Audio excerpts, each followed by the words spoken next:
Python errors, strange behaviors, cryptic messages, all too common roadblocks on the way to your perfect code. Well, what if I told you there are ways that you can reach into your code and unravel its runtime mysteries? It's time to take the next step on your way to becoming a Python expert with debugging.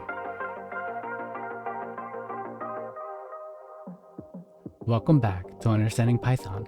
My name is Jake, and today we'll get our hands dirty with one of the most important things you need to know to be a great programmer: debugging. We'll start off with a tool that everyone has to establish our foundation, then move to what I use more regularly. As we go, if you learned something new, let me know by liking the video. Now, the focus of this video will be platform agnostic, so we'll just be focusing on what you need for debugging Python through a command line interface. If you're interested in learning more about the tools mentioned or want to know how to do debugging in VS Code, let me know in the comments section. The mystery we need to solve today is to figure out why our script isn't working correctly. If we take a quick look through this, it has a simple averaging function up here, which we're going to call on each of the students that we're loading in from some grades.json file. And then finally give us a report on how each student is doing. But if we run this script, we can look at this output. We see that it's not working correctly. While we get the average of Alice and Bob's grades, we see that another student is failing. Specifically, we're seeing this type error here, telling us that we're trying to add an integer and a string together. Obviously not going to work. Well, what are our options to start debugging this? First thing, let's load up the file. And we know that the error is happening on line 11 here, where we're trying to calculate the sum. So the first thing you might want to do is to insert a line above that. In older versions of Python, you commonly see someone do something like this. And that's to import PDB, PDB being the Python debugger, which is a module that comes in all versions of Python, and then calling pdb.setTrace. And what this is going to do is, as your script runs, once Python hits this line, it's going to drop you into the PDB debugger. Now, since Python 3.7 and newer, we don't have to use pdb.setTrace. Instead, we can just call breakpoint, which does the same thing. Okay, so we'll save this and close it out, and we'll run our student report again. And here, we're dropped into that debugger. Now, once you're in the debugger, you have a number of things that you can do.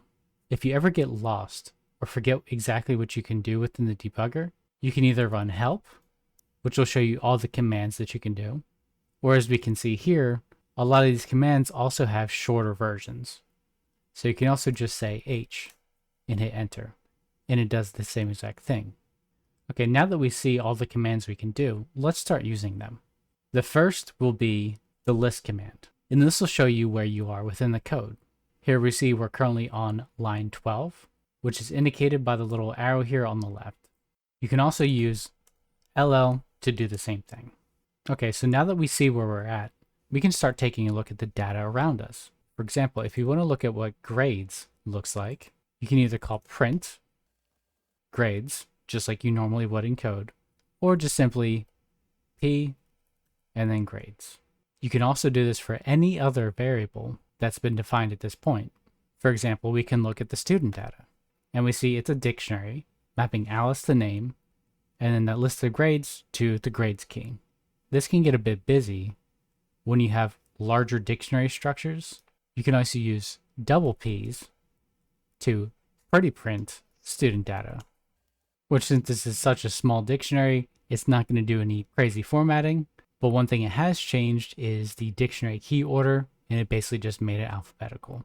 Okay, so now that we've seen what things look like at this point in time, we can continue the execution of our program and see what happens as it executes.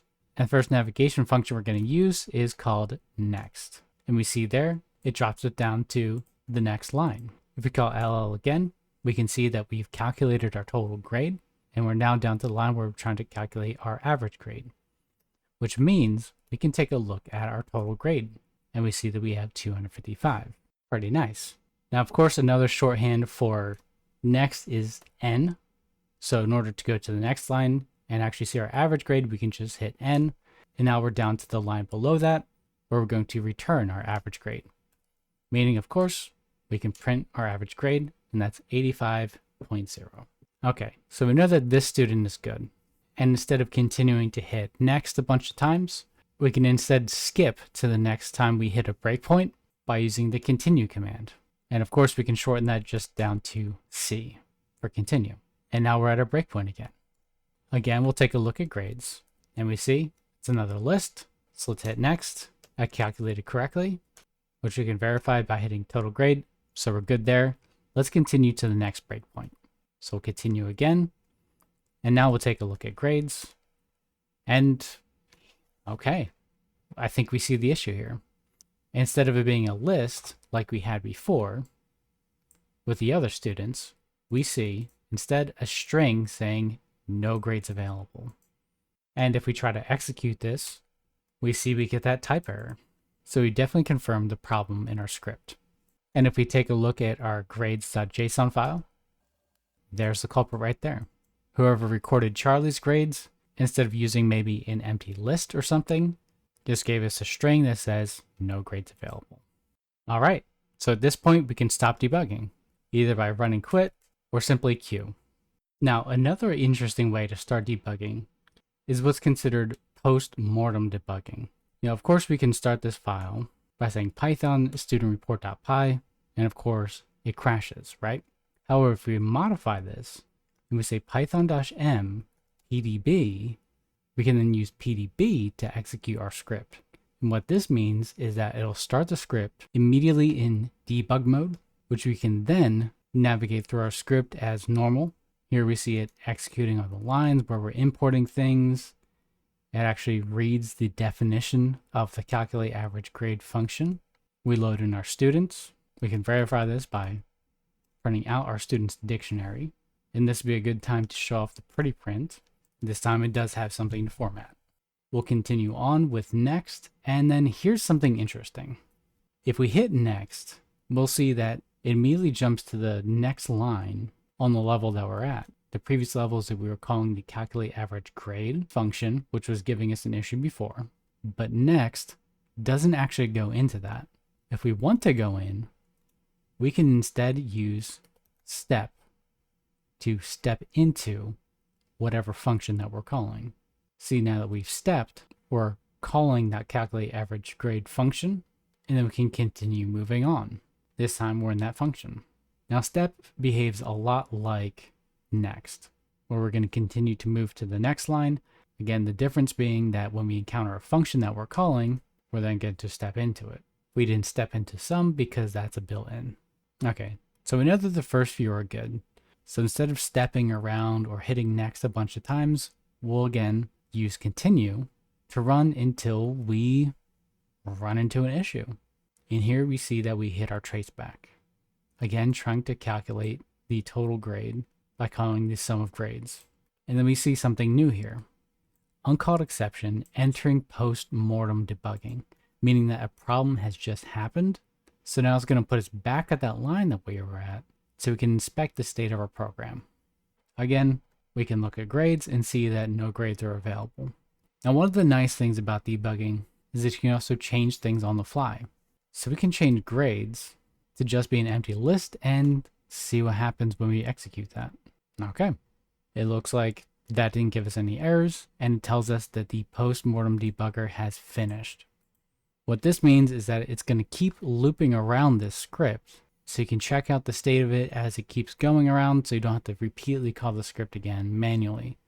And it'll keep doing this indefinitely until you explicitly quit out.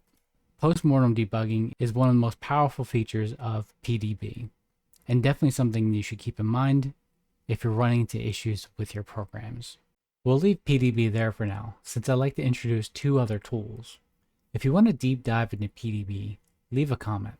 Now, the first tool is going to be pretty similar, and it's something I used to use a decent amount back when PDB was lacking some of the features that this tool used to fill the gap in. But since PDB has been improved, likely due to inspiration from this tool, it's kind of fallen off for me.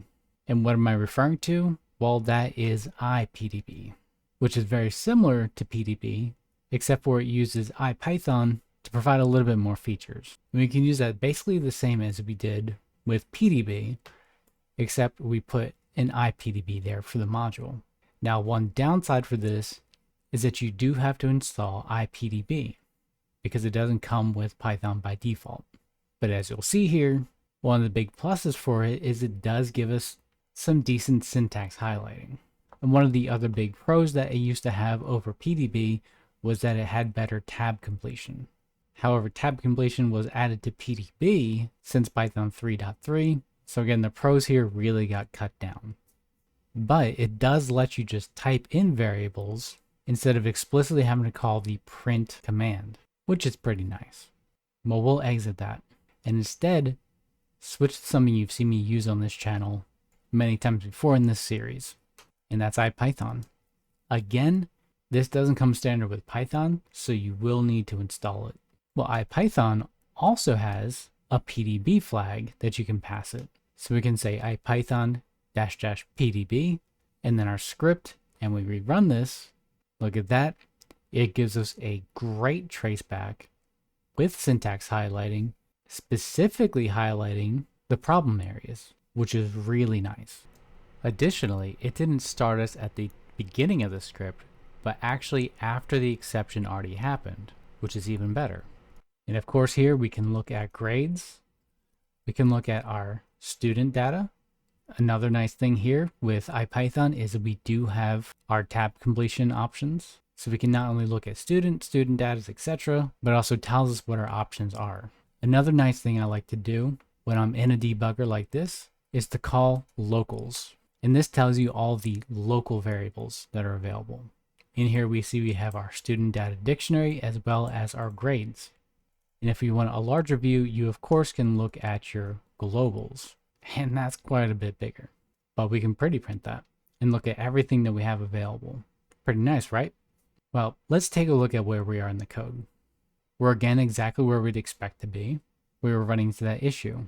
But one cool thing about being in the debugger is you don't have to really stay here. We have the option to explore the stack. Well, what do I mean by the stack?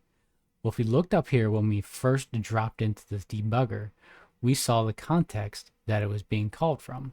We saw that on line 11 of our script, we were calling some grades. And then before that, we were being called on line 19, calling that function. Well, we can move into that context with the up and down commands. So if we move up, we see we now moved into the context where we're calling our average grade. And in here, we can see the student. If we go up again, well, we get a bit higher than our script itself, and we're actually into IPython's internals, which isn't really useful for us. So instead of moving further back up into IPython, we can instead call down to move back down to where we were. And in here, if we look at locals, we can see all the other things that are available at this time, including all the students' data. So whenever I have an option to install IPython into an environment, I typically do it. As a matter of fact, I add it to every virtual environment I create by default, just so I have things like this available to me when I need it. But if you don't have an option to use something like IPython, then you can always fall back to PDB. Okay, now before I go, there's one last thing that I want to show you. That's also something you can do with IPython. And that's basically the IPython equivalent of doing a breakpoint. So in here, we can import the IPython module and then call IPython.embed. An embed is going to be similar to a breakpoint in the way that it's going to drop you into an IPython shell at this point in your code. But where it differs is that you don't have all that debugger functionality. So you can't really move around like you would in a normal debugger. Where I typically use this is if I want to explore the data at some point within a program that I'm writing. So it can take a look at everything that's available to me at the time, play around with things, and then get out of there and make adjustments. So we'll save that and we'll run it again. And here we see we've dropped into an IPython shell. Now immediately we do not have the types of commands available to us again, so we do need to know where we're at. This is probably more helpful if you can look at your code at the same time, so you can remember the context of where you are and what's supposed to be going on at this time. But in here you can take a look at things. You of course can manually call functions to see how they're going to play out, and you can also modify things as you're running. so that we want to modify Alice's grades to be a bit higher than they are now. We'll give her a 90, 95, and then an 85. But we can't really continue how we normally would. Instead, what we do is we just call exit, and the program will continue. And since we're looping, it's going to continue until it hits that embed statement again. But here we saw it printed Alice's average grade, and in here we're on to Bob. You can also hit Control D, and again, it'll do the same thing since we're still in the loop. Control D again, and we hit our traceback because we didn't adjust Charlie's grades. And that wraps up this video. Now that you understand the fundamentals of debugging in Python, you can really start to unravel the mysteries of why your programs aren't executing the way that you'd expect them to. And maybe if you were a bit intimidated by debuggers in the past, hopefully you're more comfortable jumping into them now. What's your favorite debugger to use in Python? I'm interested to hear the kind of toolings that each of you use, so let me know in the comments down below. As always, today's code will be added to the Understanding GitHub repo, so check the description for a link. And of course, if you have any questions or suggestions for topics you'd like me to cover, leave a comment for me. To keep up with the series, please consider subscribing. Thanks for watching.